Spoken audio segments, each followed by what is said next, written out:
I am live. Yes, hello. Oh, you can see all the... Oh, nice. That's one of the things I have to change a little bit. I am far away. You see that? No problem. I will change that. Welcome everybody to Baldie Builds, my first official stream. A few weeks ago I did a test stream. Got a lot of problems with the whole building thing.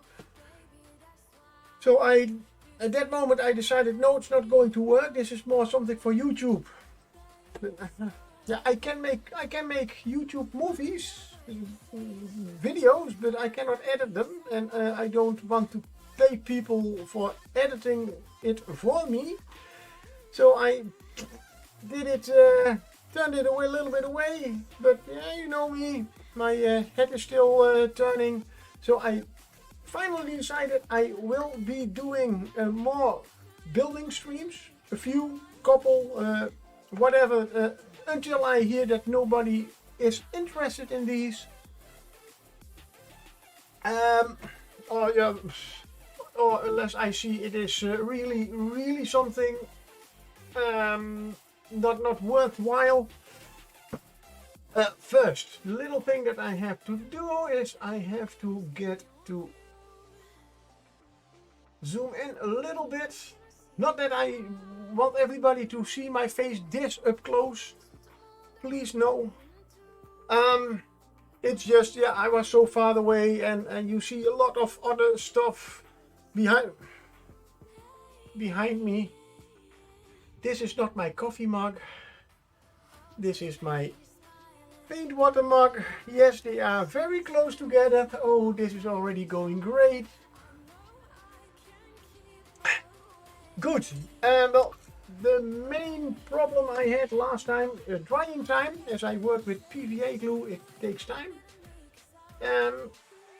To get over that, I have built, I did a little bit of preparation, so I have an almost finished building. I have one finished building but still needs painting, and I have one that is even already painted a little bit and even has a wash on it on one side, just to see you some to show some difference in them. The material that we are going to work with, mainly XPS foam. Oh, let me check one more thing. Sound. I hear myself, so that is good. My sound is always on a very low volume, and I could hear myself very well. Yeah, XPS foam, it's an insulation material. In the Netherlands we say isolate, but that's whatever, semantics. It's a nice sturdy material that you can really do a lot of stuff with. And I will immediately do a nice shout out for a fellow. Of course, I do have to get into chat.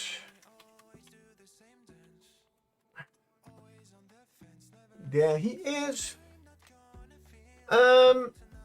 It's for the site of Gerard Boom, or G Boom as he calls him, or Geer Boom as he calls himself. He is the true master of building stuff with XPS foam. I mean, this is kindergarten stuff. I can do a little bit better than this, I promise you. But as I want to make this more like a YouTube video, so I cannot edit, so I'm just do it as a stream, and you will have to have a little bit of patience when you want to go later on to a certain point. But there is a search thingy under the whole video, so you can search. Anyway, the material is XPS foam. I do use this really great machine. This is an Proxon hot wire cutter, a thermal cut as it is called. Very luxurious. You can get very thin. Let's get my camera a little bit more to the center. Very nice, thin and straight pieces of foam with it. Technically, you can do this with a knife. So you do not need this machine unless you say I want to build a whole building and a whole castle and I'm going to use it a lot. Then I can only say buy one. It's a time saver, and you can build. So look at the site in the chat at the shifting lands. You will find a lot of beautiful examples what you can do. It is an investment, I have to say, but it's a good one, certainly. Also, for shifting lands, they have quite a lot of jigs, rigs, add-ons, whatever. You don't need them all. This one you do need. This one over here. And I have to, my camera is a little bit off this one. Let's get it a little bit more like, there we go. I cannot zoom with that one. It's a very cheap one, but this is the this one you do need. That's one thing that you, and I know Gerard Boom does not, I guess, Viking Pie, it's not Friday yet. No, because it's also not finally finished Friday. It is building with Baldie, only Baldie Builds. Yay! We are going to build some houses and texturing, XPS foam and that kind of stuff. Welcome Viking Pie, and thank you for dropping by on this Wednesday. Well, I have not really a planning for this, but I am hoping to do this at least once or twice a month, or better said, maybe every 2-3 weeks, as I do need a little bit of time to prepare. As you can see, I have already built 3 houses, and I am still going for my paint bottle when I want my coffee. Luckily this one feels warm, the other one not, so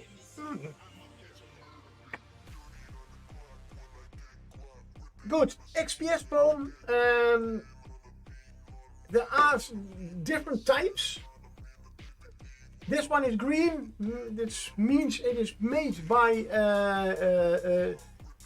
Bas F, the German company. If you have a blue one, a yellow one, it just means it's from a different company. They also probably have a little bit different texture. Well, texture. This one is quite hard, but still, if you press down on it, it does leave a. Can we zoom in? Of course we can. Whee! There we go. You can see my thumbprint is in there. You will get my painting stuff. Be right back. Yeah, no problem. Yay! Somebody is going to hobby too. Again, before I even start, this is going to be me. I am chaotic. I know.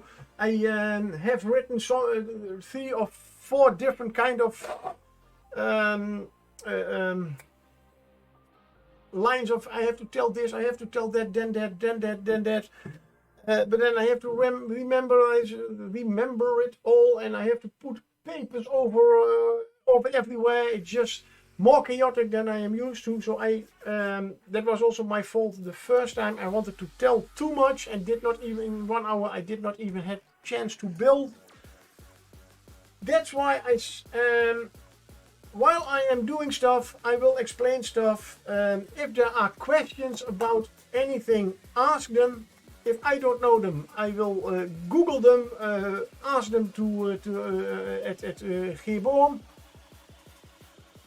or whatever. So you will maybe not get the answer right now. But the target of this stream, or of these streams, is to build not only just buildings, but scenery. Mainly buildings the first times. And we start with simple wooden huts, like what you can see a little bit like here. I'll put these a little bit to the side because yeah, if you want, as I already showed, this is the big plate, a very big hunk of stuff. One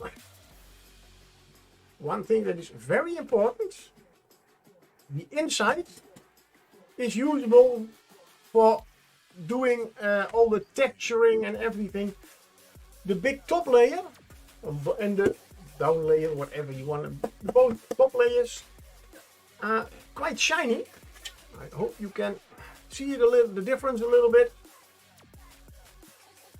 Oh, maybe, yeah, there you can see the shine, but this one not so much. This doesn't take texture very well, so you have to get rid of it. One of the things, if you don't have a thermal cut, you can sand it. This stuff is great for sanding, so very fine sanding paper. It's just, yeah, it's less than a millimeter. Certainly less than a millimeter, so you can take it off and then you have great material to work with. If you're going to cut it with a cutting knife, one like this, don't use these small ones, at least not for cutting big chunks of it. These are better. If you want to do precision cuts, also do not use the very cheap blades for it. The ones that I have used a few times in the past few years are I just have the Alpha blades. And yes, no, this is also still not a sponsored stream, but yes, these are the Alpha blades. Ooh, let's get a little bit closer. It is a quite well-known brand. They are a little bit thicker and sturdier, so they do not wobble. I mean, if you get the really cheap blades, you see, you get this. You don't want that. I am going to work mainly for cutting and stuff with my thermal cut.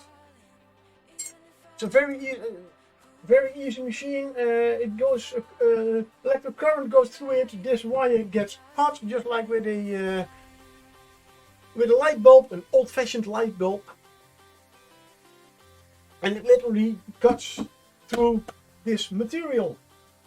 I don't have too much room over here, unfortunately, but I do want to see to get a little bit of material off it, just to show you how it goes. I will be using, I believe this thing is called a fence or something like that. No, this is the official name, Guider Pro. This is the Guider Pro, yeah, because he has also Guider Pro 2.0, a better version even. This is the one that comes with the machine. Has a little bit of a problem that it's not really, this is quite loose, so you have always a little bit of difference in it.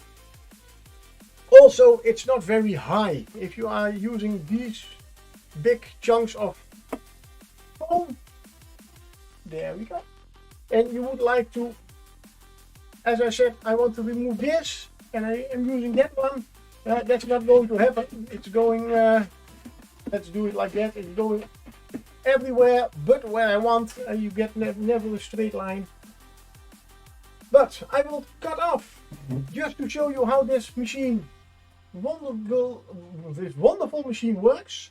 Oh, one more thing. There are a few buttons here you cannot see right now. One moment. Now you can. Modern technology. Whoa, oh, no, we are going over there. Over there, I said. Yes, there we are. Oh, no, it's not. This is the on and off switch. It's on right now because I have a foot pedal that makes it. Oh, you can just see it over here. That's the foot pedal, so I can turn it on and off with my foot. That's a little bit easier. This is how hot the wire want to be. This one is just for attaching the wire itself. Now I'll get that one back to my work table, and of course, it's turning loose. So there we go. So I will cut off about 10 centimeters of foam on this one. I don't have my foot pedal for a very long time. So I have to still get used to it. As it is a very big piece of foam, I will get a little bit more heat on the wire and just whatever happens, push through. Boots. That last little bit you normally do not hear, but I spilled a few weeks ago a little bit of resin everywhere, including on this piece of foam, and you can see that is, oh yeah, this is perfect. What I am going to check here, the wire was nice and warm enough. Let's go a little bit closer. This is, now you can probably also see, because one of the things that can happen if your wire is not pulled tight enough or it's not hot enough, you get this. Where can I show? Yeah, there we go. Look at that. Nice. If you want a nice ripple effect, yeah, you know now how to do it, but it should be like this. So that was what I was checking, just to show you how you can make and work with this wonderful machine. Yes, I am still very in love with it. I'm going to almost the wire is almost touching the wood. And you see, I have still to get used to my brand new foot pedal.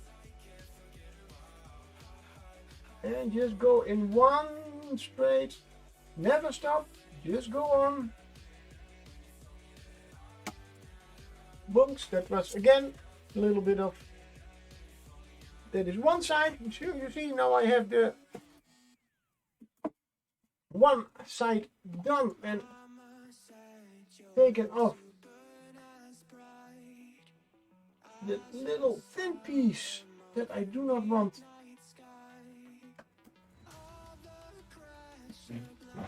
And this is how thin you can cut it. This one is even a little bit thinner.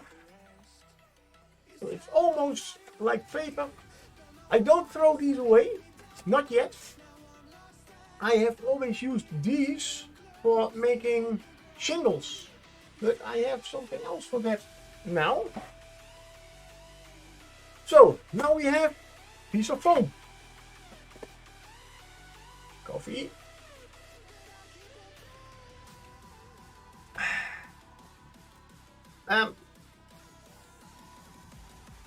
Now we have to decide about the size of the building.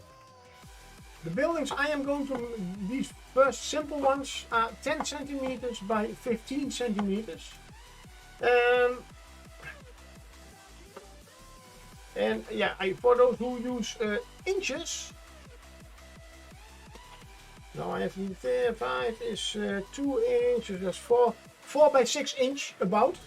Not completely, they are a little bit smaller, but that's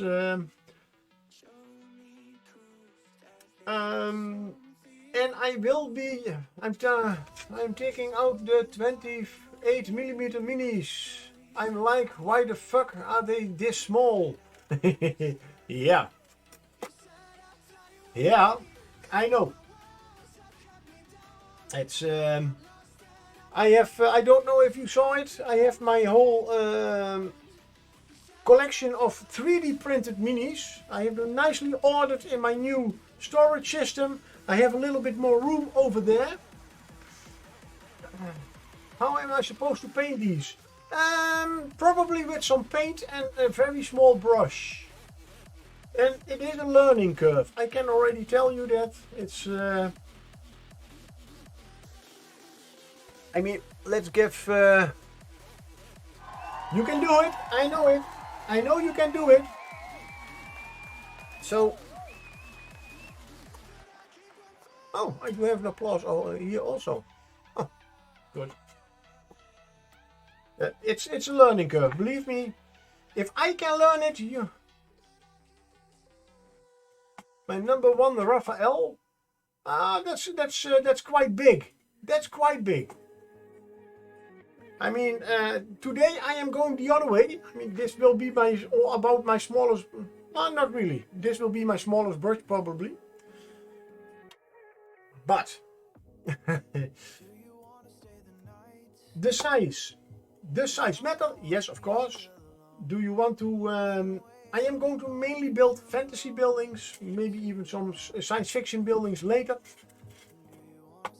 The size. I have decided that all my buildings will be at least 5 centimeters, or multiples of that. So 5, 10, 15, 20, 25. So they fit a little bit. I want to make at the end, I hope to get a nice little city part built with some extra stuff. So that's why I started with I want first to start with a 5 by 10. But 5 millimeters is about 2 inch. So that's a very small house. So that's why the 10 by 15. This should be about 10 by 15. No, this is 10 by, let's see, 10 by 20 even. Technically, I could already make a house out of this. I have prepared a little part. There we go, I already have a house. That simple, you could build a house. Of course, I'm Dutch, so I don't want to use a whole block of foam for just a house that I can build with this. But just lesser foam. So that's why I am building them always hollow and not out of one piece. Back to the drawing board, literally. Yeah. And where are my most important tools? They are over here. A whole bunch of them. This is very nicely. Now you can see what resin does with foam. Nothing. It just goes over it and it is making it useless. I can throw that away. As you can see, since I use my thermocut, I am really fanatic about using everything from shifting land, well, almost everything from shifting lands. But these are really great things, but only, do you need them? No. They're just handy to have, especially these ones are made with, if you want to make doors and windows, they're a little bit easier. So these are Gothic windows and doors, and a round one even. These are for doors and windows, and in in medieval time you always had those stones around them, especially because they are round. You have not a window, I didn't know that word, not a window silk, that's the down part, but the whole thing. You know what I mean, I hope. But especially when you're making a round one, you have to place stones in them, and together with this one you can also decide to get a nice division for stones. But we are not going to work with stones today. We are going to make wood. Very important. I have a bunch of pencils. Small ones, yes. Why have I used them so much? No, I will explain in a moment. And I am using a scalpel with a very, very thin point. I do have another one, this one for cutting paper and other stuff. This one you can use for making these parts, for just cutting through thin parts of foam. But for what I am going to use, these are useful for the windows and the doors, cutting them out. And I will show you later how, what and where and when and why and whatever. Stone also very important, but not now. This one will be important in a few minutes. And of course we have, and I did search the word for it, we call it a geodriehoek. And it's, well, you know it from school, you know, together with this one you can get different angles. Well, this one always 90 degrees. Those are about the stuff that I am going to use. So, first, think about what do you want to make. You want to make a wooden house, 10 by 15 centimeters or 4 by 6 inch.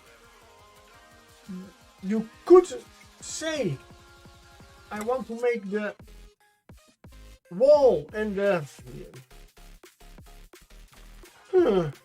whatever it is called. I mean this part over here, I don't know how it is called, but where the roof is resting on. And you can also make a flat roof, of course, it's even easier, but then all the water would stay on it. You can make it out of one piece, of course, but I like to make it a little bit more difficult. Why not? Also, I have already prepared something like this. Yeah, this was a square that I just cut in two. I did do a little bit of math because I had to, hey, Pythagoras, you know, to know how much this was, 10 centimeters, so it can fit on several houses.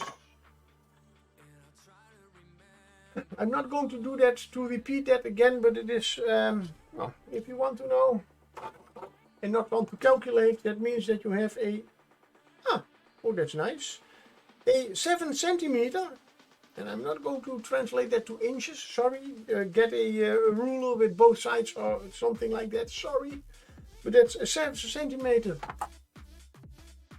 square, cut it in diagonally in half, and you have 10 centimeters. Good to know. I will forget that in a moment. Then we have to tell us to decide. We are making a rectangle house, but we want to make it wood. How difficult is it? Very, very. Let's get a little bit closer over here. Like that. This is one wall. And I'm going to start simple. This wall will have no windows. It will just be wood.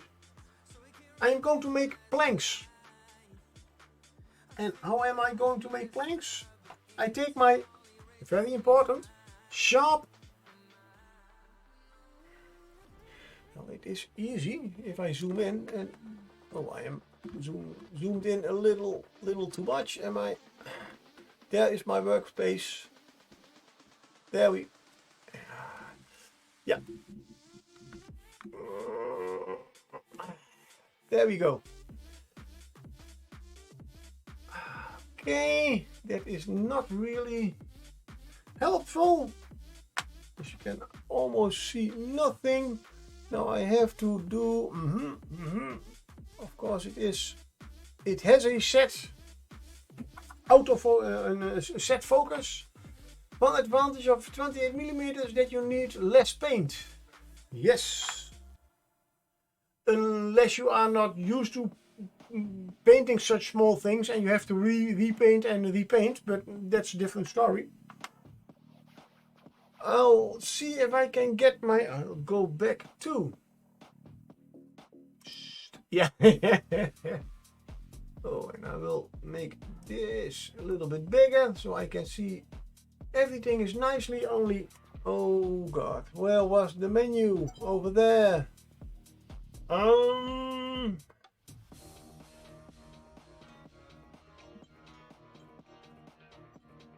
Yes, there we are. There we go. Now is the question.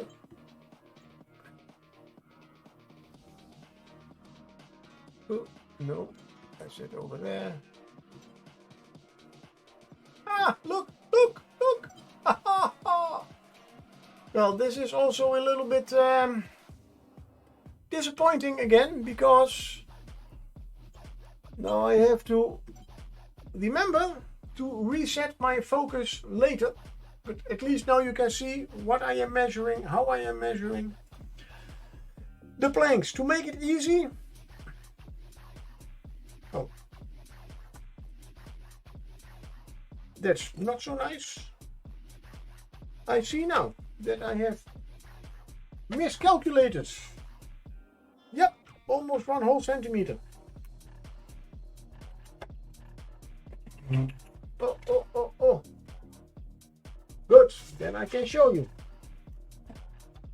I have some other parts over here. That one looks not completely straight. It is not straight. This one is straight. Good, so we are going to use this. You can also see, yes. Ah, is it on both sides? It is on both sides. Wow. And that's why it's so important to have your temperature and your wires set to the right stuff, because this is really nice. Good. As I'm only going to use one side, look, this one also has the ribbons in them, this one not. First, I need a piece 5 centimeters wide, high, better said. And to be as accurate as possible, I am using my sharp pencil. I could also use a mechanical pencil, of course. That's no problem. This can just cut. I could use my thermal cut, but in this case, never try to cut through it in one go, because then you will push too hard. Your knife will be at a certain wrong angle. This is a nice piece that I maybe can use later. So this is 5 centimeters, yes, and yes. Is it long enough? It is long enough. Good, because I need 15 centimeters long wall. Now I am, one of my common mistakes, I did not calculate wrong. One of the common mistakes my brain always makes. I already thought that I was so careful, and I was. Because these sheets are 1/2 centimeter thick. If I am going to glue them inside of outside of the 2 other walls, they add 1 centimeter. I should be doing like this, because these are, you see, calculating is very important. Yes, these are 10 centimeters. That means these come on top of these walls, and thus makes this 10 centimeters, and with the addition of the two other walls, 15 centimeters. Thank you, brain, thank you. So you see, you have to, that's why you have to do calculus at school, and math, and all that kind of silly stuff. That you have at the moment say, oh, I'm never going to use it in life. Yes, you are. So, problem solved. Normally, you could say, I am going to cut a 45-degree angle on here and on this side, so they will fit very nicely together. It would create a larger area to glue. But as I said, we are going to make simple wooden buildings, so I am going to keep it a little bit more simple, also for myself. Good. Back to the texturing the planks, just to get it a little bit easy. As I say, I am making fantasy buildings, which means that I do not really care for scale. If I were making a realistic diorama, it's very important that if this would be a normal person, planks, Baldie and simple, that does not sound real. Yeah, I know.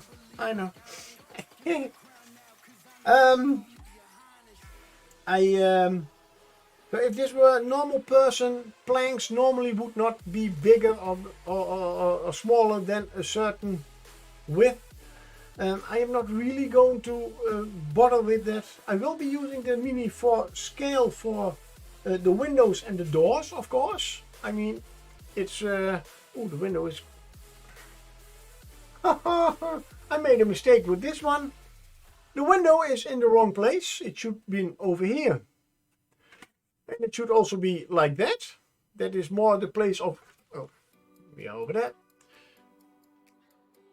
I still have to figure it all out with the camera stand. I'm still used that it is going over there. No, it's now all going on the table. So yeah, as you can see, this one is a little bit better. Okay, mistake number one. Maybe I will make this. I have made a good wooden house and I have a very old wooden house. Maybe we can make this one also in a quite bad standing in the house. A bad, no, not standing. Anyway, the planks. Just to make it easy, I make them all 1 centimeter. With my sharp pencil, and I keep... And this is why I use, and this is a trick I learned from Gerard Boom. Again, I'll do a little shout out. If I am in chat, I am not.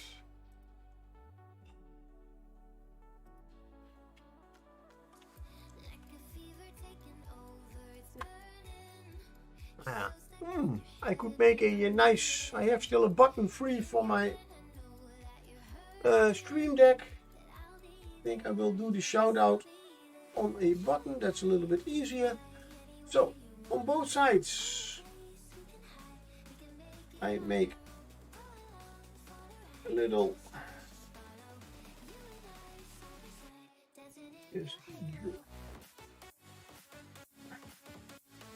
where the planks should be going. This one is a little bit too long. That's also the good thing about, and I now want to know how it is called, so I am going to Google.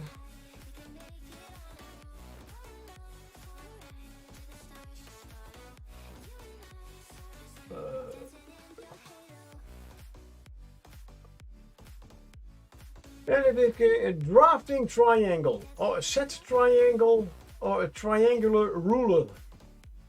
Why not just one word? One, whatever.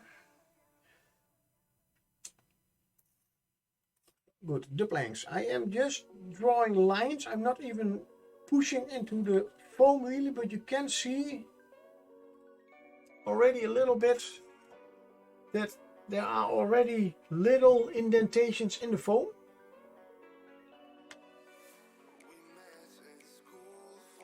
But this is just to look where the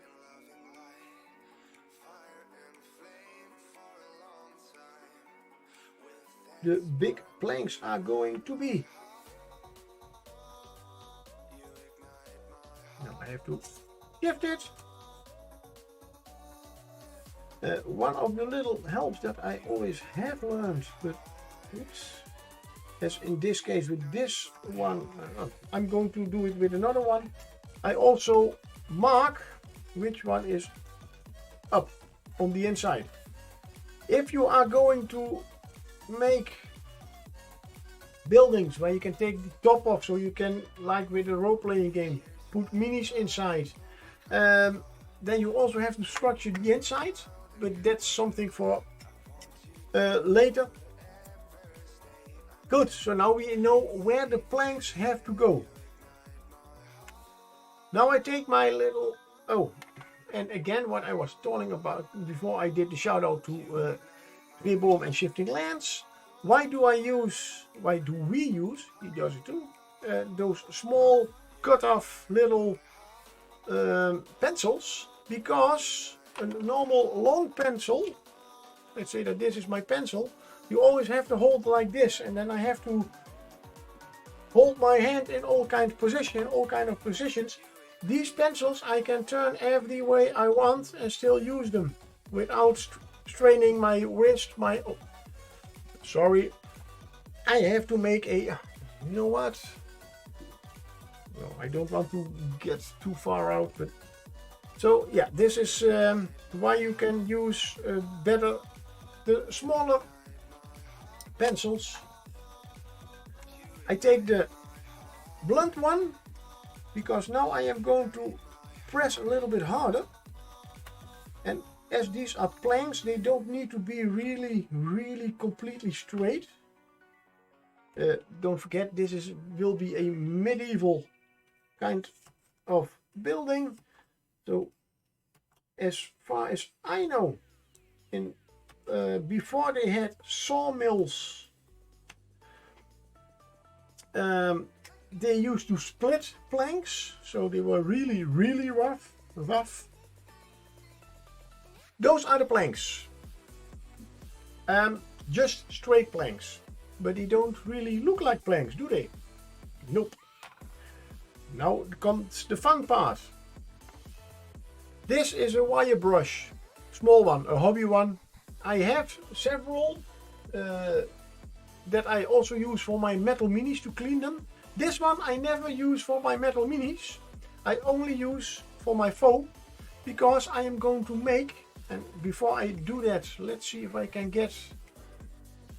we get a little bit closer? Is it still visible? This is quite, yeah, there are nice big lines on them. It is completely out of focus again.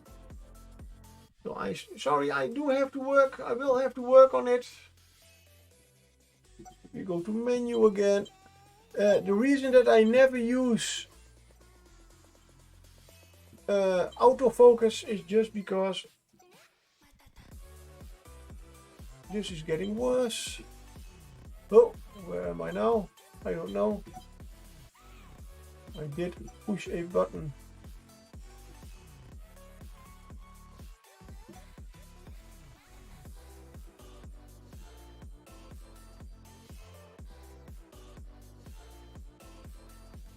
Oh, there we go.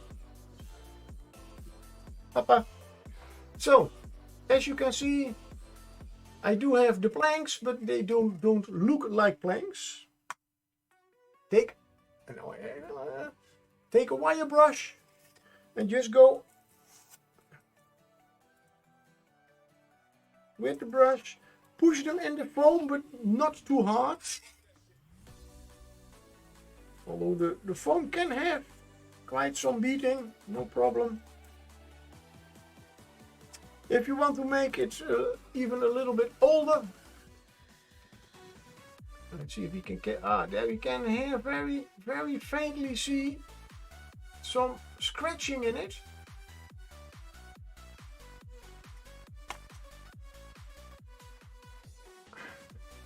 Now you can, oh yeah, this is better. Oh, wait, light, there we go. There are the very fine wood nerves.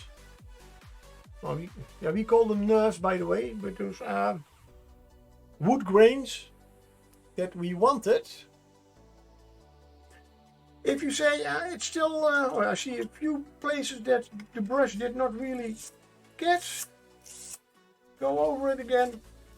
If you want to give it a little, an older look, you can go over it several times. You can press a little bit harder, and I will get a nice, do we have, yeah, I have one piece that if I really press hard,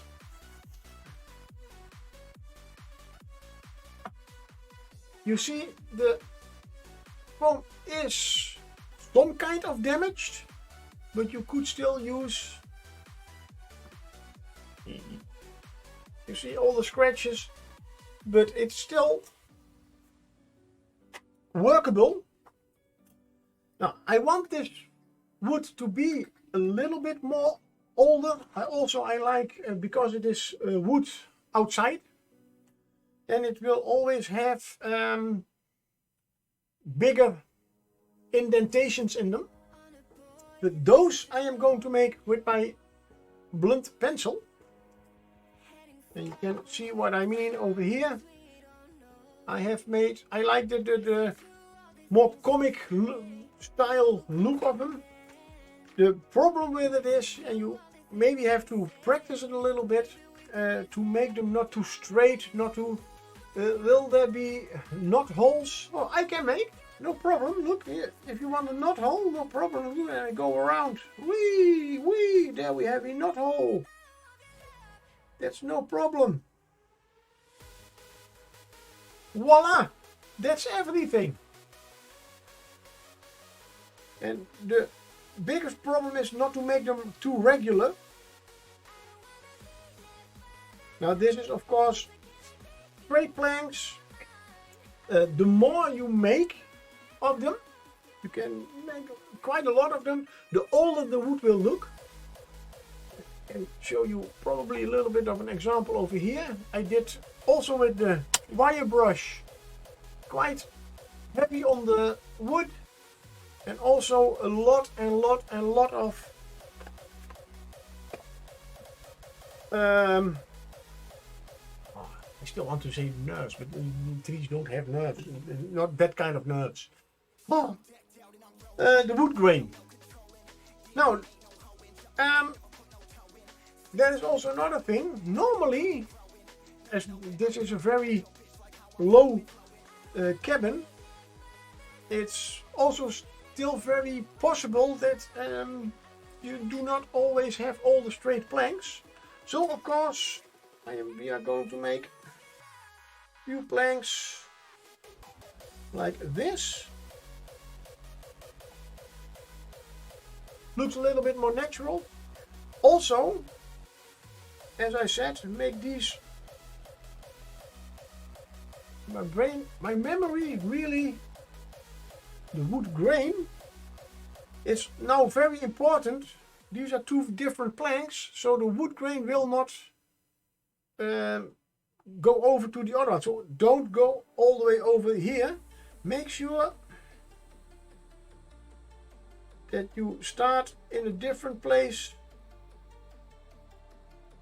with the new plank.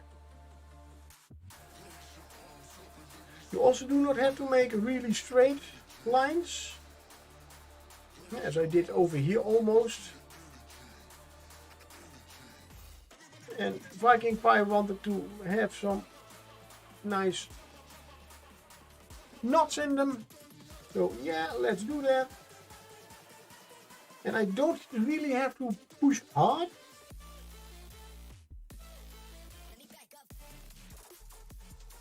It's just, you will, if you start working with it, you will notice that just, it's almost like writing on paper. I also do not use my pencil upright, just to do, has no need. I can, you do not even need a pencil for this. If you have an old ballpoint, then yes, for the newer generation, those are the very old pens. We always use a big pen. That's with the clicker. That's a ballpoint. For those who do not know what a ballpoint is, you can even use a very old one. Will there also be? Okay. Do I need to Google that, or cartoyancy? A cartoyancy? Never. I am not a woodworker, you know. I am a foam worker. But for those who do not know, Viking Pie has a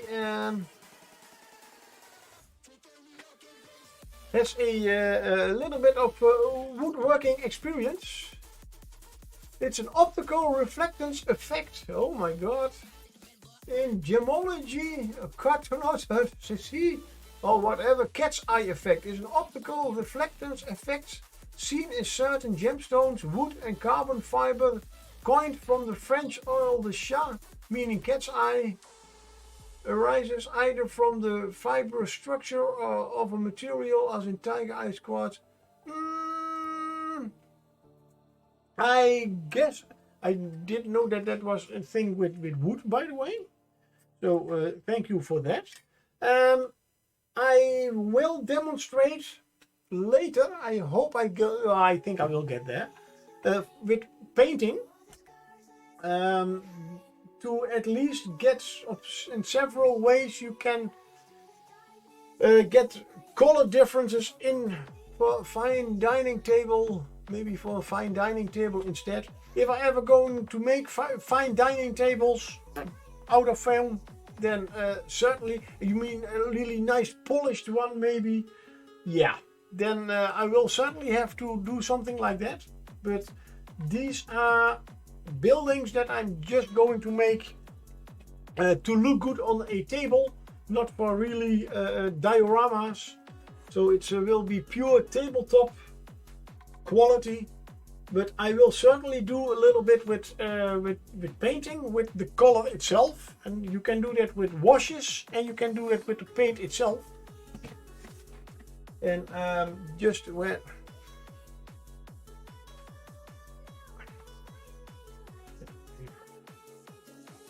As especially with weathered wood, you're just pulling a leg. Okay, yeah, no, had no idea. No, that's one of the the one thing that I learned when I was making a lot of materials for Dungeons and Dragons.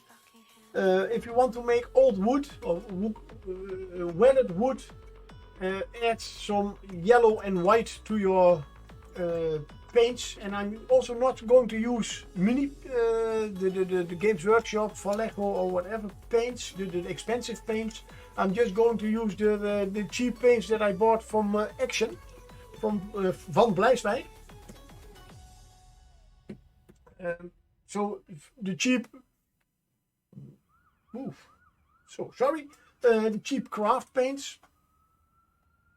They have also the disadvantage, they do not dry very quickly. Sounds like a Dutch master. Yeah, something like that indeed. So they do not dry very quickly. That's also why I have in different stages my houses built, just to make sure that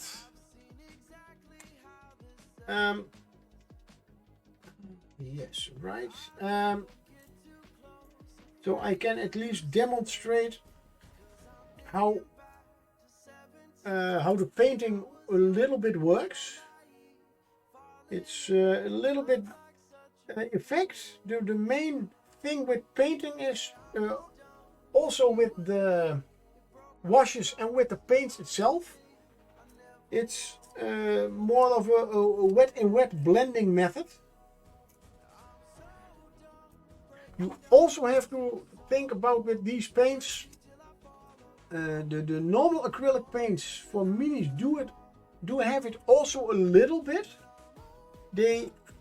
If they dry, they get a little bit darker than what you intended. The mini paints do have it very slightly, as far as I have the understanding of it.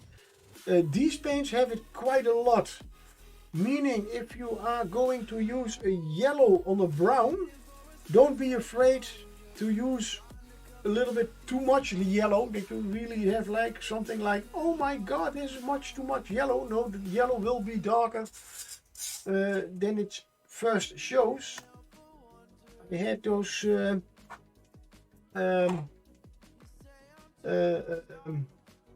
surprises years ago already. Good. And while I am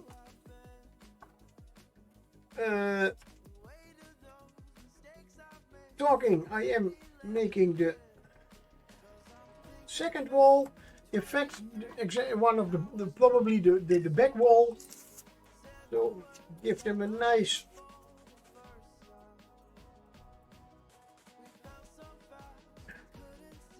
scratch and add the one of the things that I saw Gerard Boom. Hey, Kunani! Hello, welcome, welcome!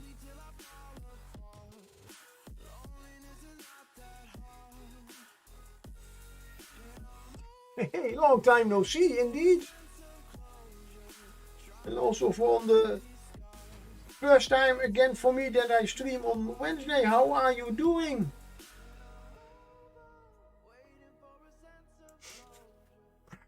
Hey, and he also catches the sparrow.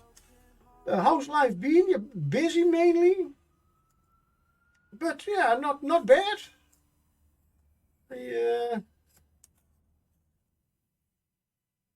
Still trying to paint a lot, buying more than I can paint, of course, but still. But I have decided to, as a few years ago when I started with mini painting again, well, the more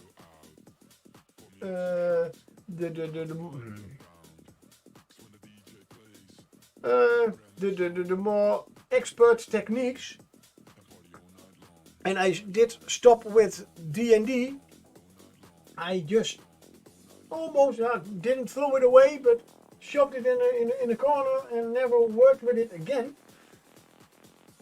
And well, as you see, I have decided to at least a few times DMing. Yeah, thank you. So I have decided to catch it up a little bit, to get building again.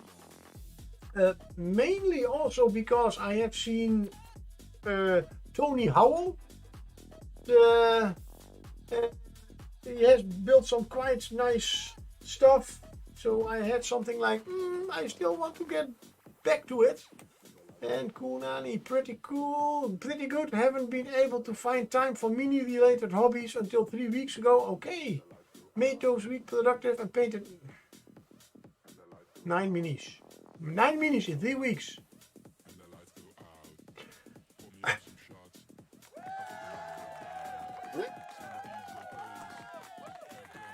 Very good. That's more than I have painted. I also tried my hand at a piece of environment for the first time recently. Found a basic set of a bridge from a model train set and used that as a base. Okay, nice. Yeah, maybe that's especially the train set stuff. That's always really great stuff to for building bases, dioramas, or whatever. I mean, trains are the train sets are generally literally the oh no, we don't need you. So yeah. That's at least a little bit more than I have done the last few years, few months. I also have holiday right now, and I have spent my 2 days of holiday mainly rearranging a few minis into a new storage system, and meaning that I had to drill holes in the bases, magnetize them, and put them in there, and all that kind of stuff. Been taking me 2 days, but hey, I have a few meters of extra space over there, so more place for minis. I mean, more place to walk. But yeah, when I start building with these, I will have to put them somewhere. You found it at a flea market, so was it too expensive? Oh, that's really nice. Yeah, especially that kind of stuff, it can be quite expensive. So, good work. Let's see.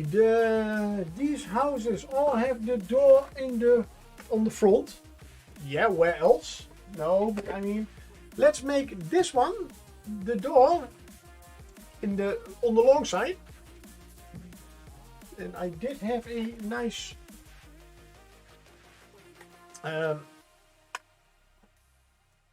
let's see. They should the door height should be 4 centimeters. Why? Because I am going to make them for the 28 to 32 millimeter models, inclusive the base. So that means about 4 centimeters would be nice for a door. Normally, just to, oh, you know what? I also make a window in it. And you can make them, of course, everywhere where you want. I am going to make this one over here. I'm going to make it 2 centimeters wide.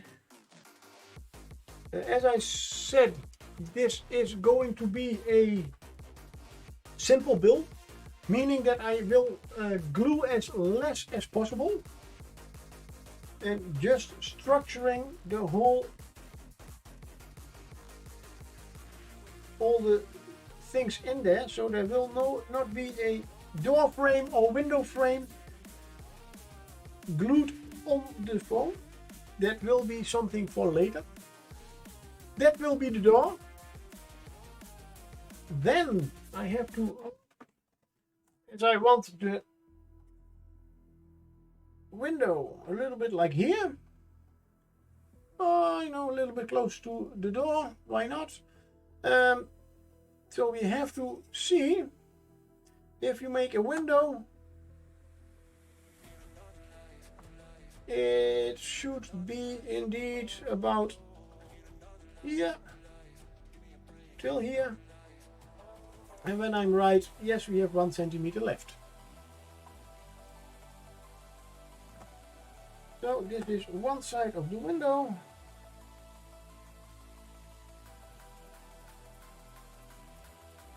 Now I'm going to take out this one because I want, of course, to make a straight line. This will be a square window. So we take, here's 2 centimeters high. I should be, yeah. Make the line a little bit more visible. And I cannot see it through my, that looks as crooked as it can be. There we go. 2, 2 and 2, yes, and there we go. Nice. So, a door and a window. Oh, I did forget one thing. Okay. So I will make the planks in between a little bit more, a little bit bigger. Is a little bit easier with drawing the planks. Now, cutting the door or window out. Well, the window I do have cut out. I want to put glass in them. At first I thought, hey, it's a fantasy setting and glass. Nah, I mean, in the Middle Ages they didn't have glass. The 11th century. Yes, they made glass for windows. Damn.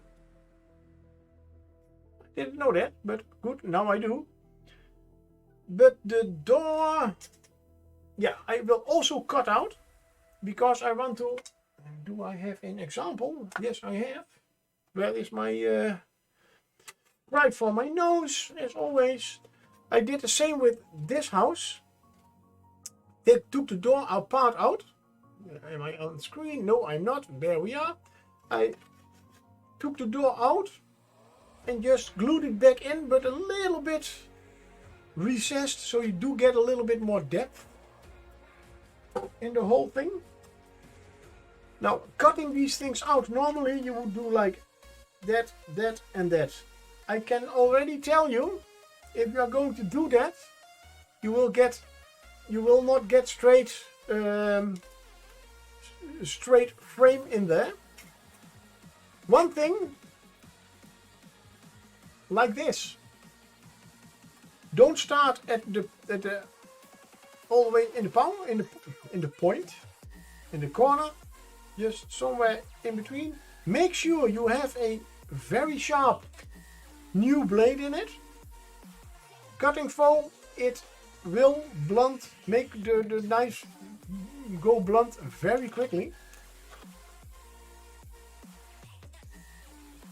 And now I'm just cutting straight through the line and keeping the whole knife straight, which is not very easy. Yes, this looks very dangerous,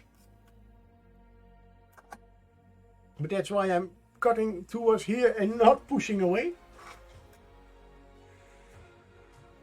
Now I did not completely accidentally made a little mistake, but at least I can now see where I am cutting. This one is a little bit easier. And see that the knife is straight. If you say, you're nuts, I'm not going to do it like this, fine. That is certainly no problem. You can still cut it like you used to. And I have a little bit of a solution if it is not completely straight. If you say, I don't want to hold it, there is a possibility, just use 2 pieces of foam. I use a piece of foam. Stick it straight in there and do it like this. So you also have a little bit extra. It does make a really nice sound. Sound that everybody probably knows who has ever worked with foam. Back, as we are not going to structure the back if the houses will be closed. For me as a Dutch guy, I mean, this is damn, I can, if I use it more often for cutting, I can throw this part away. No, that's why I'm rather cut it like this than with the foam part. Now for the Viking, you don't make mistakes, you just do something wrong so you can teach us how it's done. Yeah, well, yeah, my first aid box is right over there. So always be careful indeed with your fingers and your hand and everything. Now I go with that. These are all straight cuts, but even with a normal hobby knife, The door would be no problem, but to get the knife in here, you can get quite some damage on the whole material. And I do have, oh, I don't have a throw counter for this stream. That's good. Because especially now, I don't want to throw my scalpel.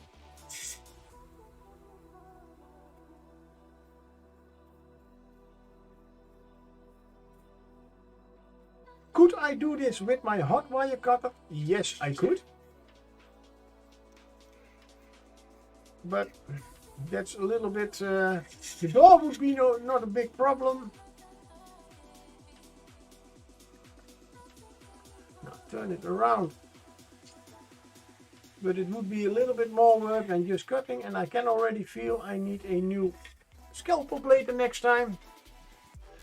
Oh, a wild seal has appeared for the Pokemon catchers. So the door I want to keep. Now, as I said, I had made a little bit of a mistake here. It's not completely straight, and that's no problem. Take a pencil and just push it a little bit over the door frame. Massage it a little bit straight. I see I have a few. This is because I didn't have a very sharp blade. Just massage it a little bit with the pencil. Now look at it, and it is straight again, this little thingy. I can just cut off. I see here I have missed a little bit of the I went a little bit next to the line instead over the line, and again just massage it, and now it's straight again, meaning that we are going to draw in the planks again. This is one plank, you should go one plank, there a plank, there a plank, plank, plank. We are planking, guys, yay!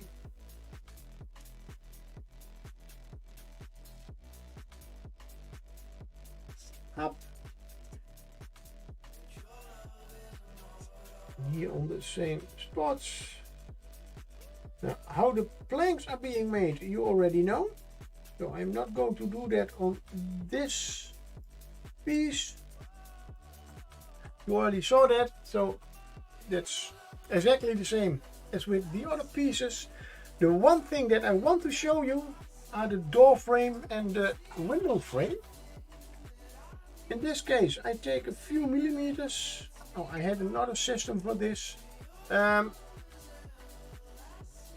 is, how many millimeters is it? 2 millimeters. So you have to decide how wide do you want the frames to be. In this case, as I am drawing them in, you can make them quite thin. But if you really want, you can make it any size you want.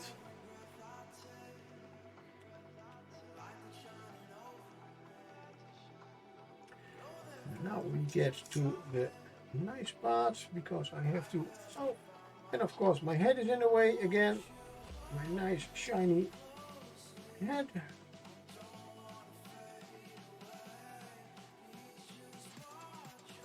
This is the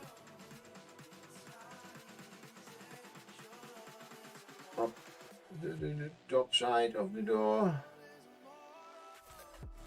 the right side and the left side. Connect this one and this one. Door posts and window frames They normally are cut in a 45 angle. Has to do with I guess it is more sturdy in that way, and you also have in the corners, this part is a little bit has more surface area than this. So if you are, I don't know if they will glued, probably not, but the more surface area you have, the better it is. Divides the pressure of the whole thing. For the window frames we do the same.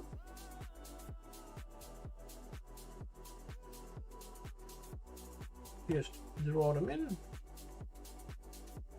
Make sure you do not make the lines too long immediately, because hey, we still have to make the bottom and the top one.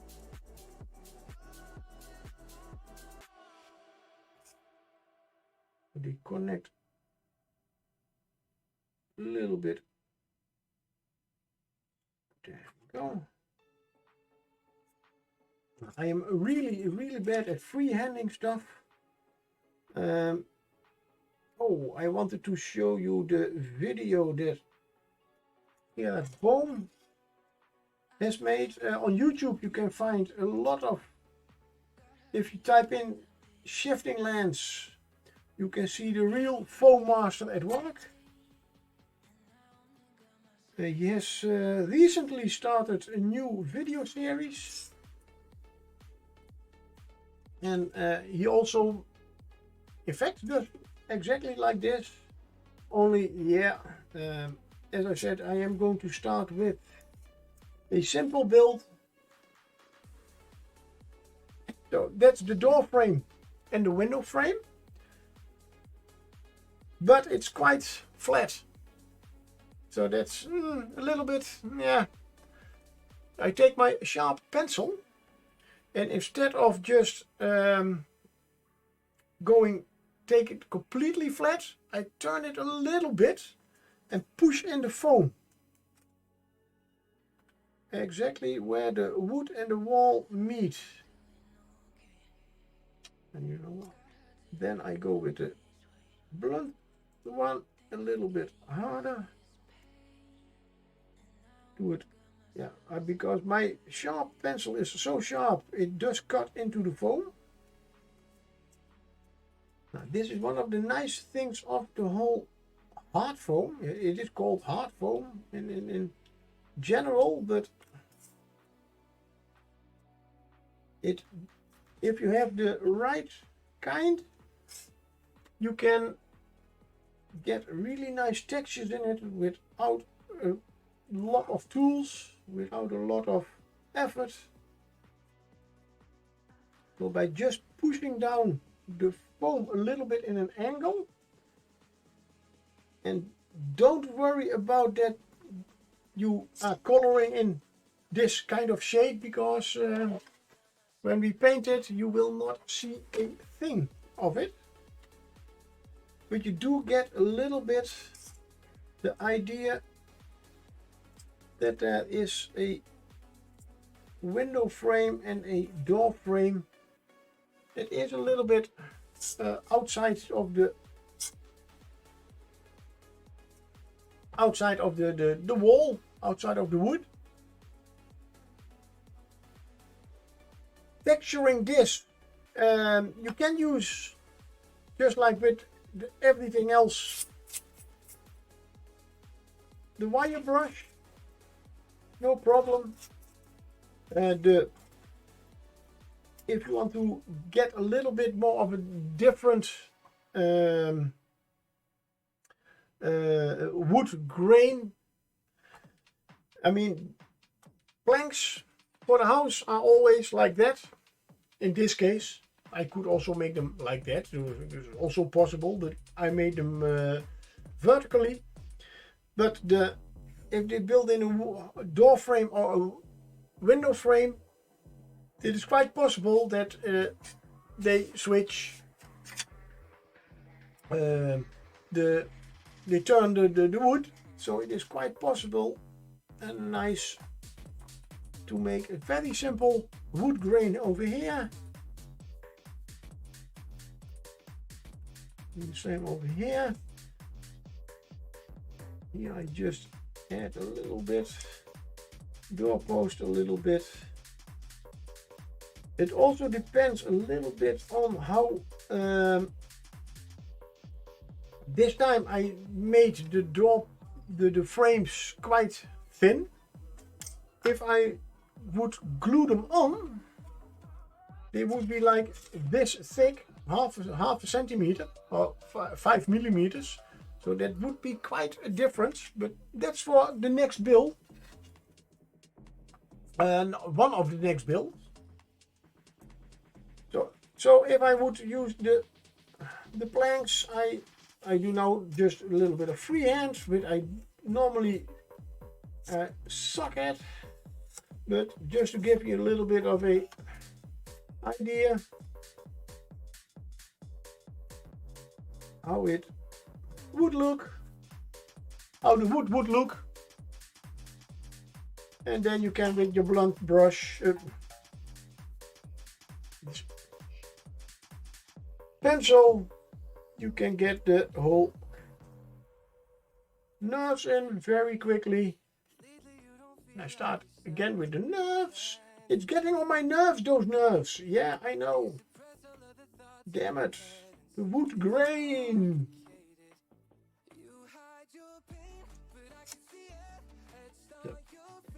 And to finish the, and you can do, you can also add indeed parts of planks, of course, and add the wood grain again.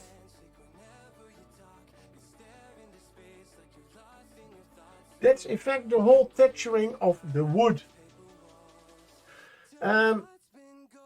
Now for building them together, putting them together, just use a little bit of wood glue. I have to rethink. Yeah, we got one little detail, not very important, but this part is also showing. So we make wood grain.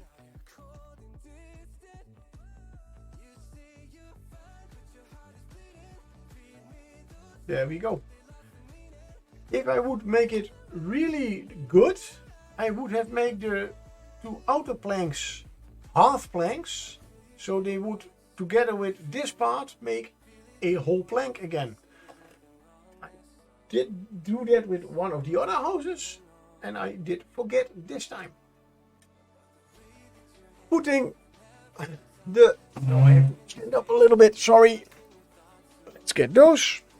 I need some small clamps because I am going to glue together two parts. I need my wood glue.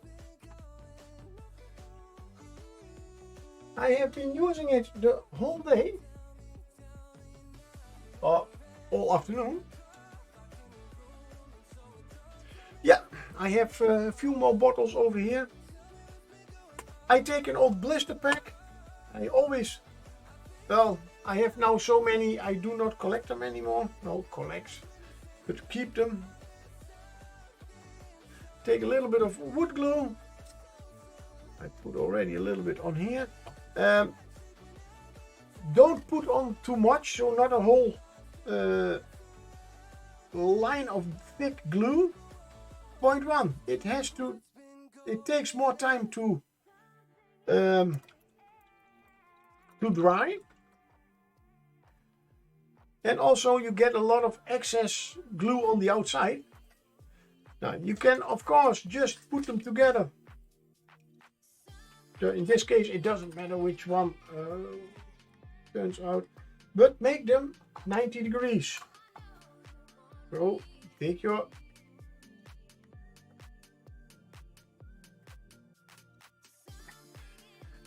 this is nice, but I am, as I said, I like to work with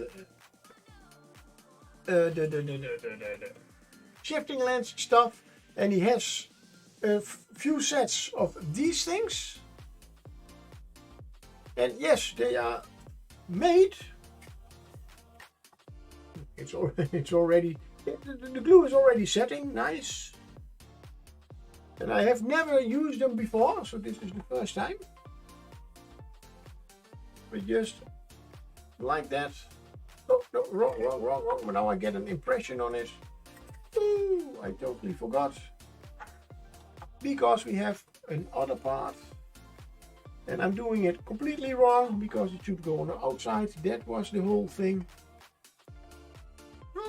As you can see, shifting lens does make it quite easy as long as you know what you're doing. And right now I don't.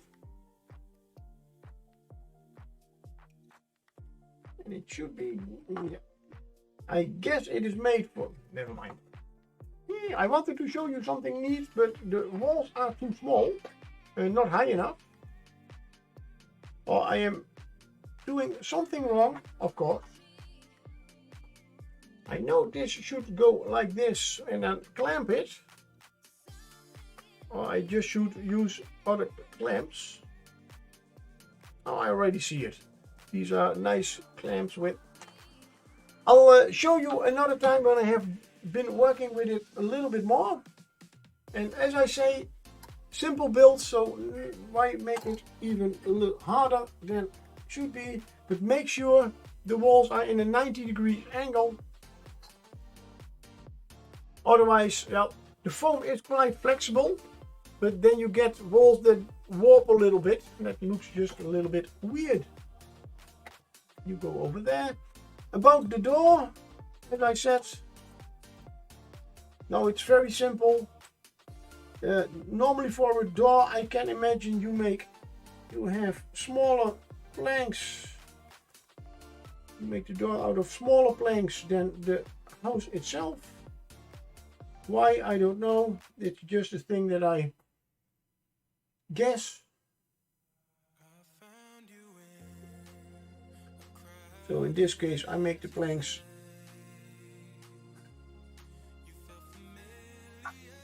half a centimeter.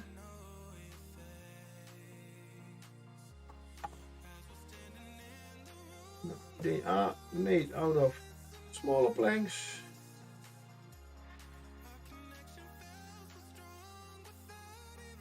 But the rest is exactly the same as that we did with the other.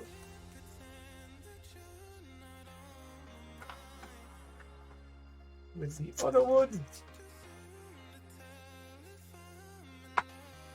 Also, I will rub it a little bit so you get a little bit of a more rounded. As doors are normally used, and so they will wear and tear a little bit. And I still have my glue out. So just add a few, not too thick. But the door will not completely fit into the hole again. So I will have to make sure.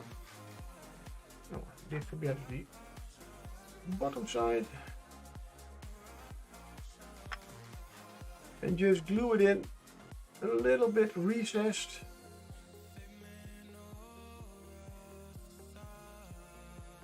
It also gives a little bit more the idea that there is indeed a door in it, as it does not completely fit. So there is a little bit of a opening in between the door. The carpenter was probably not really good carpenter. So yep. And that's what you do with the whole house, with everything. So this part you can cut out, use the same technique for the wood. Then the roof, I used very thin structured plates, you can see. That's because I'm not going to use these anymore. So I have them lying around. You can use cardboard if you like it better.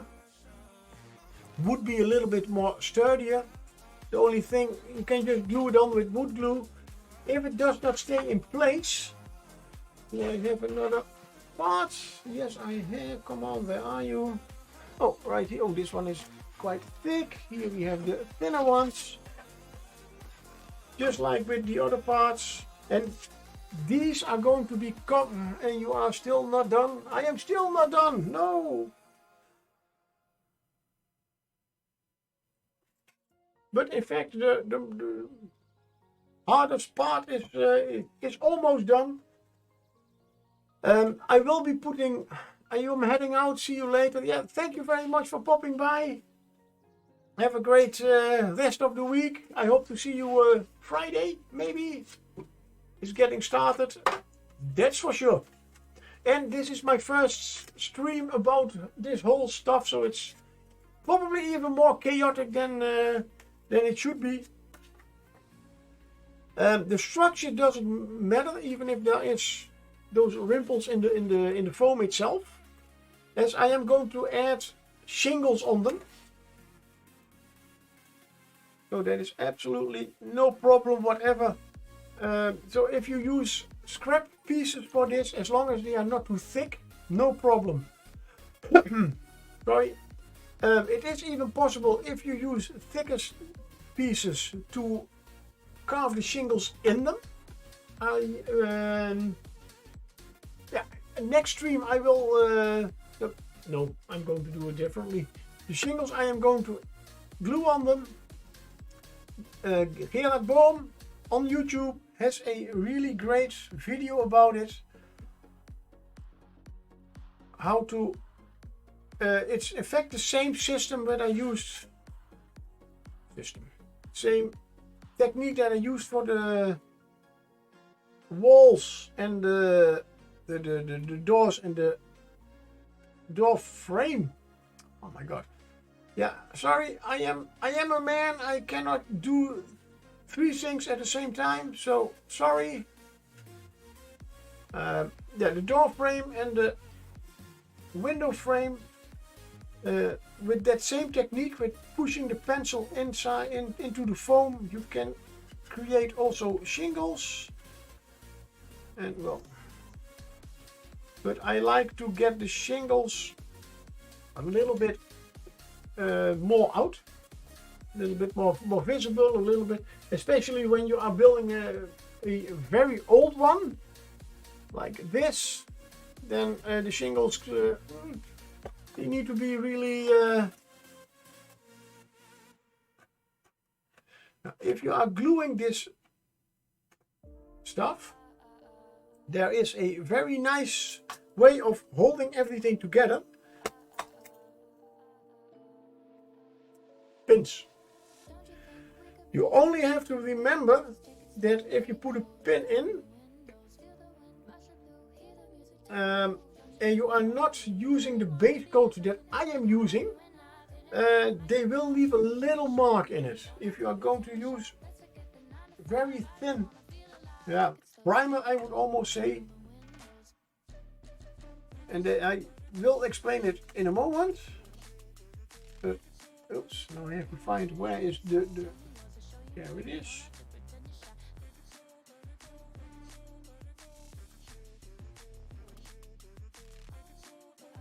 As I am going to cover the whole roof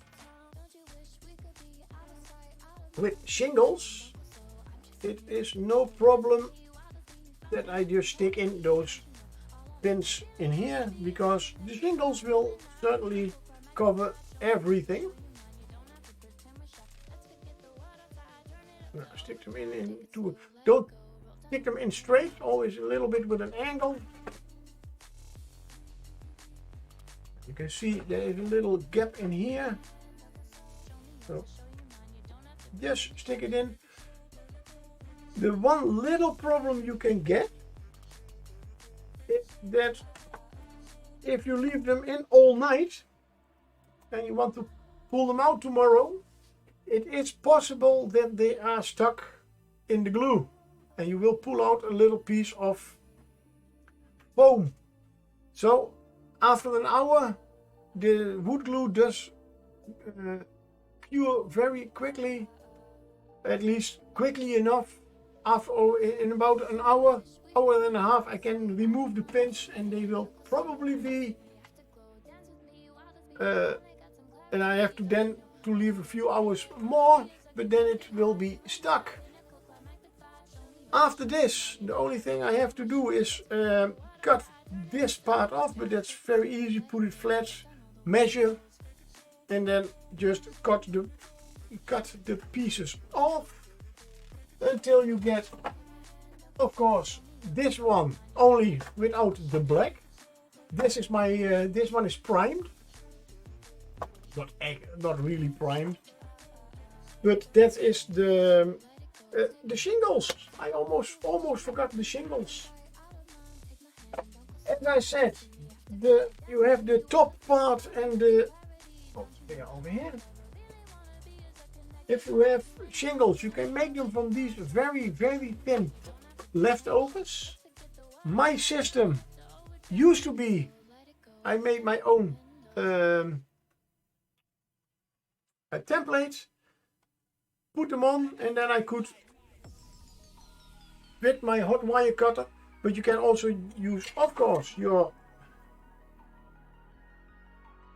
knife for it and cut them out. It is a little bit of work, but if you want to get it done, am I even? Yes, I am. And depending on if you want to build a really nice looking house or just a very crappy one,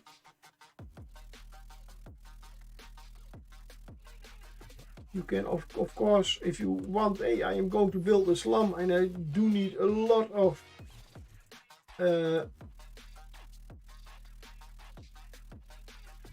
damaged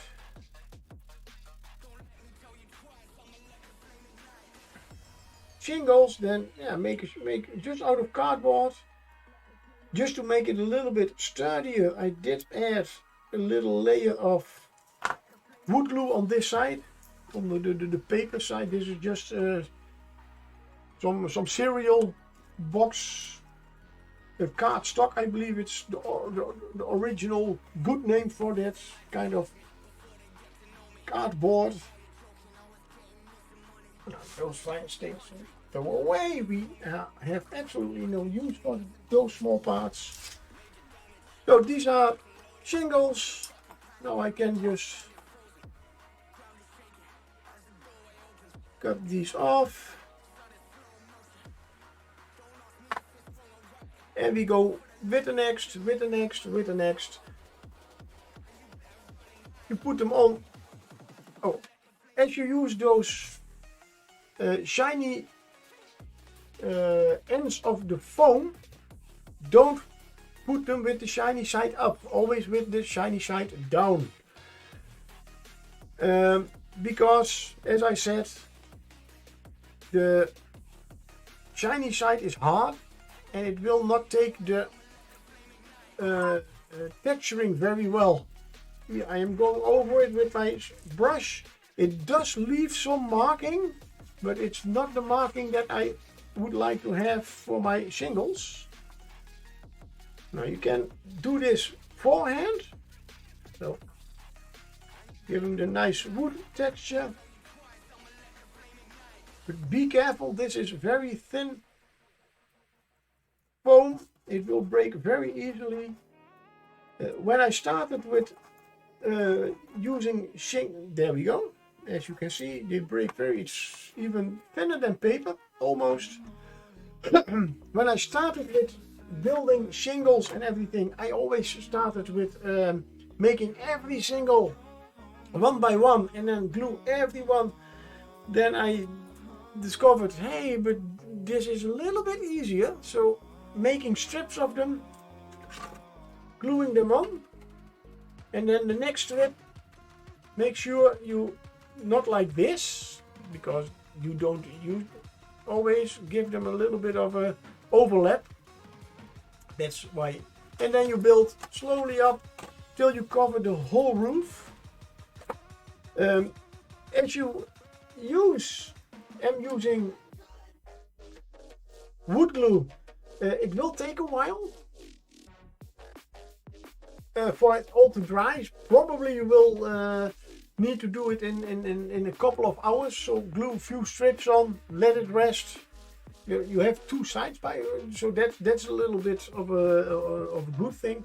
If you are building several houses, it's a little bit easier. Few strips on one house, then the next one, then the next one, then the next one, like that. But that's.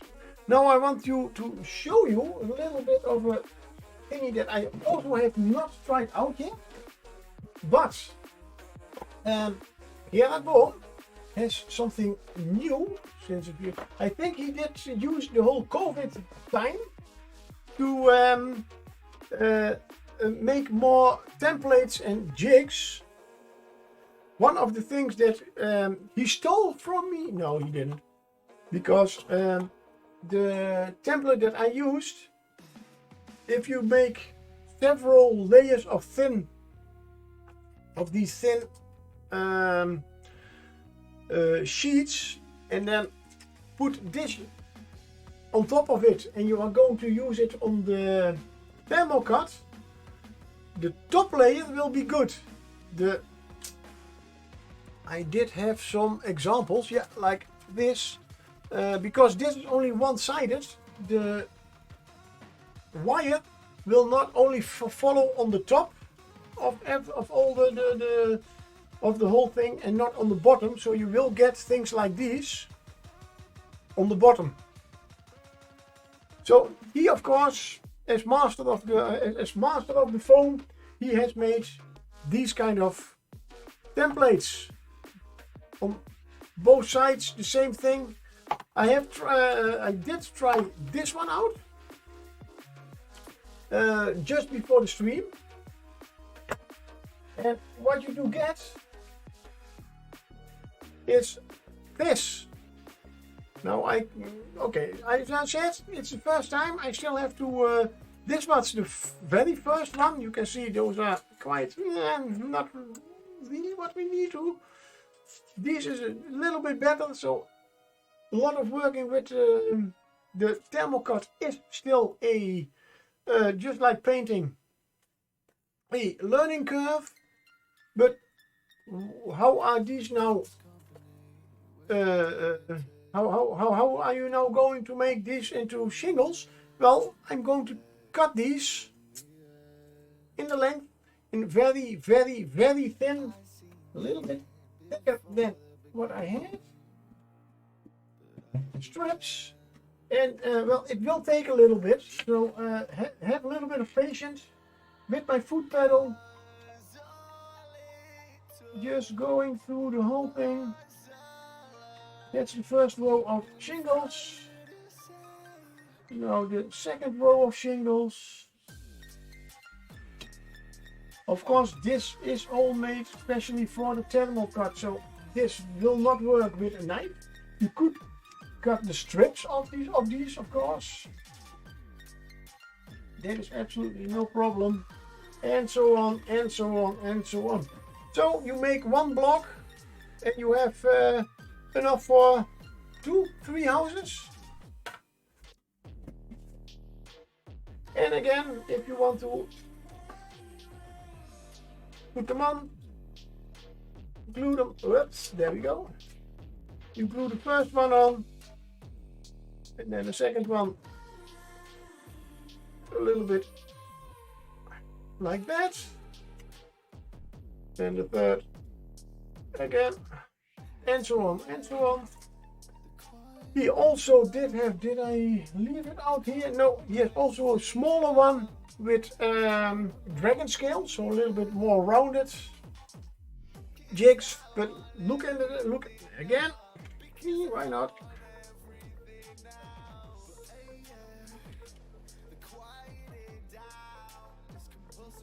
So,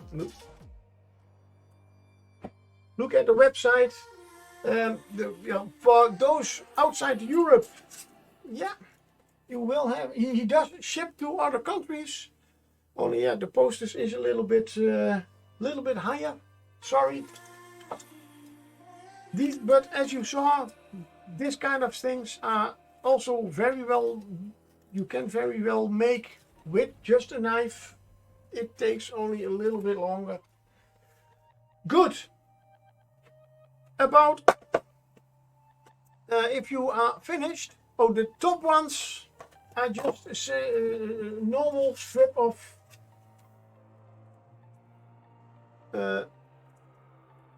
very thin. Maybe in this case it was a little bit thicker. Foam.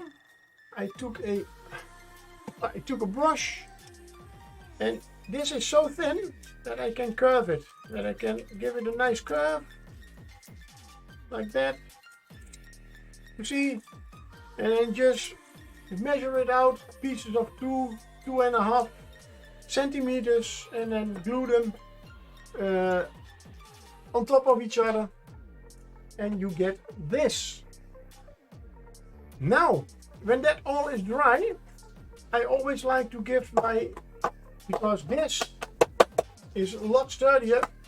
Sounds almost the same, but this is already quite harder than the foam itself. Later in a later stream, I certainly will show you how you can even make the foam even a little bit tougher.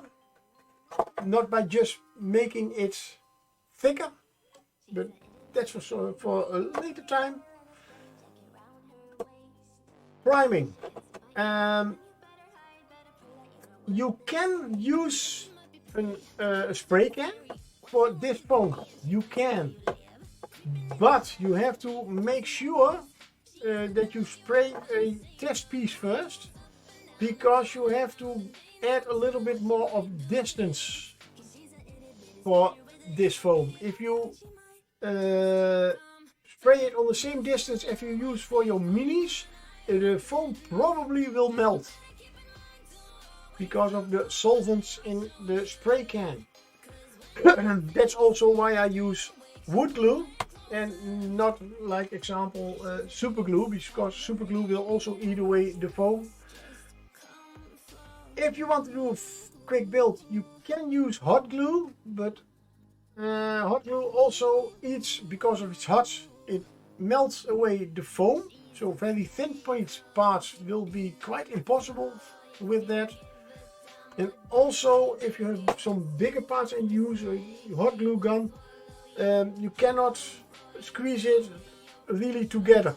There will always be a little layer of super hot glue between the two parts, and that's something you also do not want. My primer,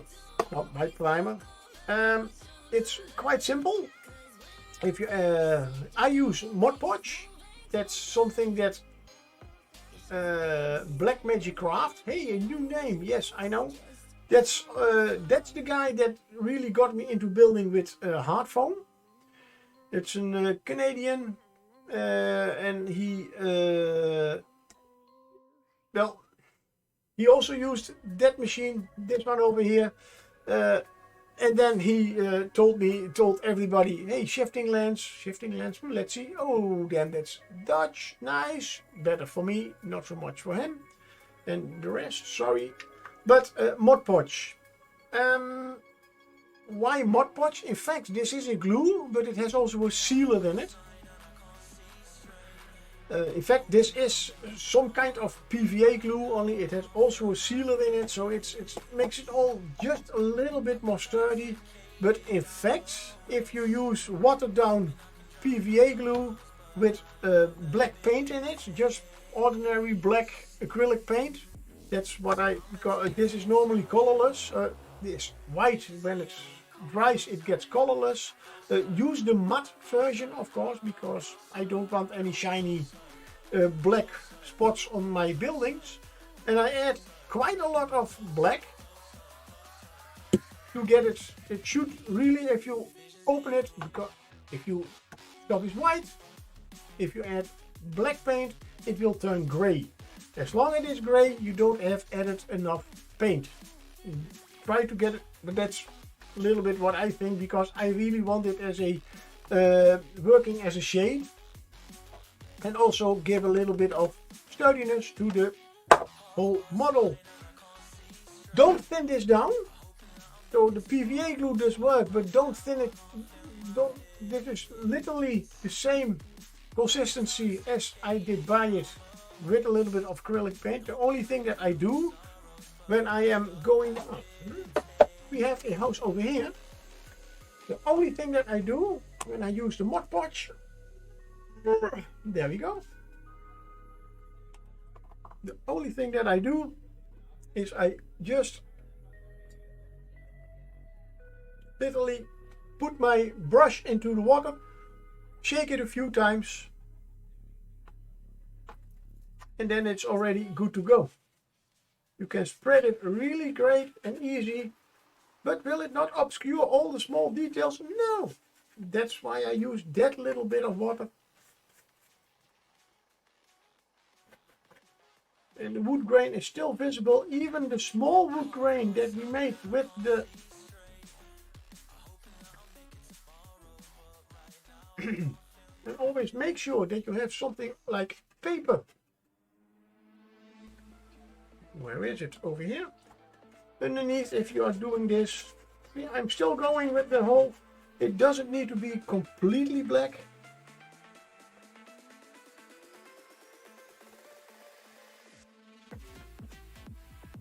Because this is just a primer.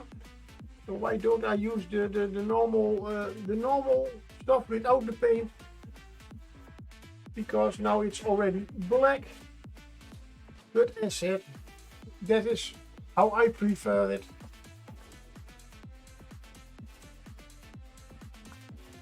And so on and so on. It also connects, because it is in fact PVA glue, it does connect the whole all parts a little bit better.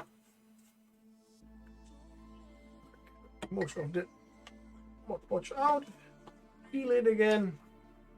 There we go. That's how you prime. Then you get this. And then it's almost time to quit. Almost.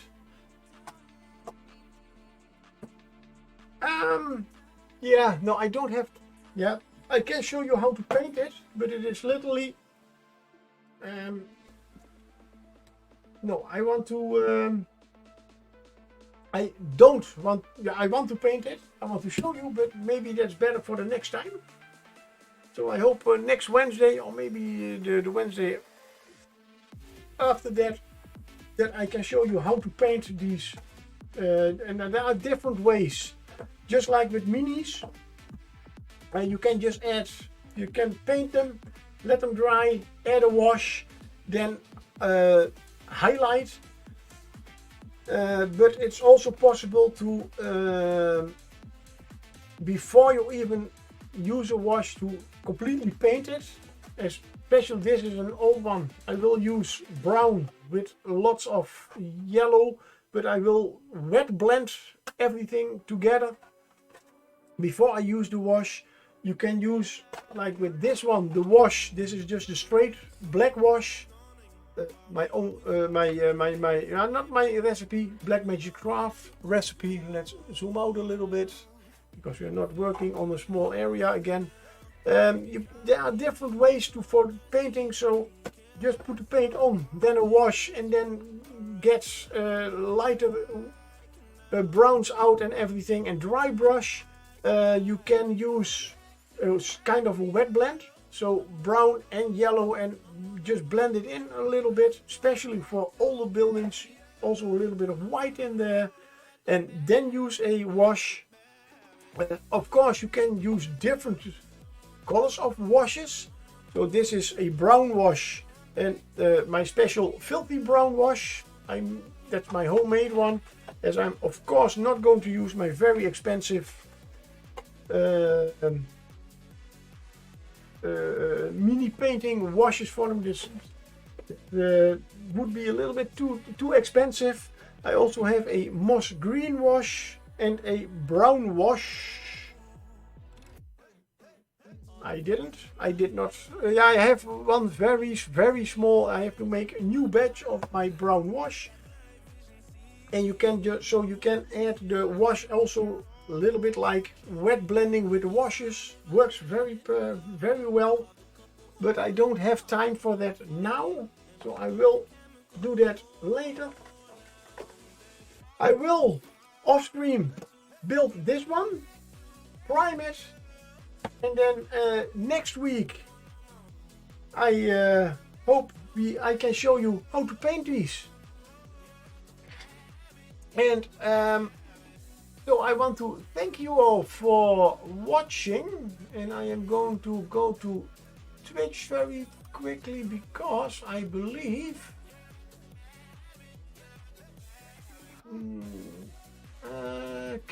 oh wait, if we can wait 5 minutes, let's see, because it's Wednesday, yeah, Mighty Lancer games will be almost at 9 o'clock. So in 5 minutes we could raid them, unless you have somebody else you want to raid. Then tell me. For the washes, it is a own recipe. They are a little bit cheaper, not as much. You can make them with only water, meaning just water and ink. And a little bit of, I have put it here in Dutch. It's spoelmiddel, but that is what was the rinse aid, liquid rinse aid, as that does change the surface tension of the water, so it will flow a little bit better. It's in fact a flow improver. You can also use that one. You can also use washing detergent or washing soap, dishwashing soap, I mean. Only that does foam quite a lot. The rinse aid does also foam a little bit, but not as much. And indeed a flow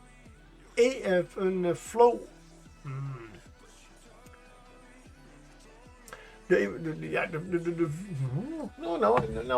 I'm lost for words, because it was the flow improver. That's for the airbrushes under us. You can also use, but I use half water and half matte medium, and that's indeed the medium that you normally can add to get a shiny thing more matte, of course. This is from the Vallejo. I have always used Vallejo since a year.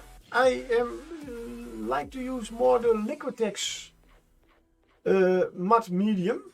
It's a little bit thicker, and that does show in the wash. Not that the wash is really so much thicker, but it attaches a little bit better to the whole thing. So those are this is my filthy brown wash, my green wash. I have to make my my brown wash again. And yeah, for the inks I use just the Dollar and Rolly or the Liquitex. This one is a little bit, at least here in the Netherlands, a little bit cheaper, but not really that much. If you are going to make your own washes, you can use these also on your minis, but to be honest, nothing beats the Games Workshop washes. So if you are going to make these,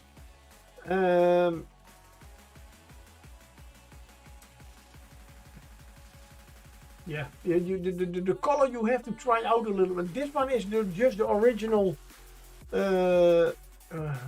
olive green from Dollar Roni. So just add till you say, that's the color I want. This is the filthy brown wash. So it looks like almost black, but with quite a little bit a hint of greenish brown in it.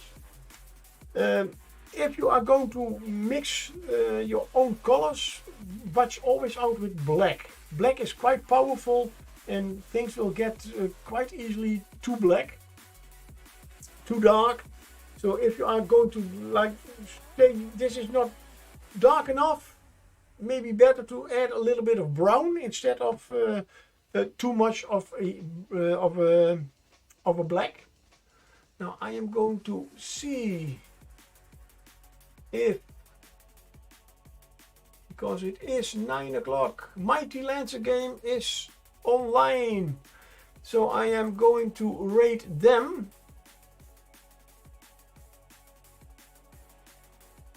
Which means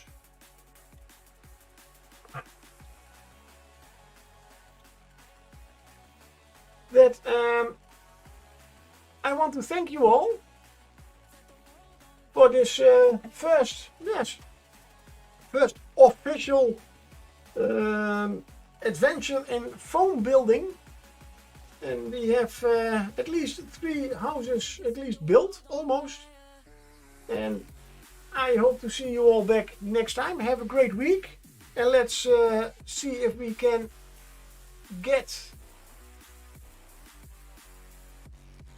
Oh, the stream is not still completely... It has almost. Almost.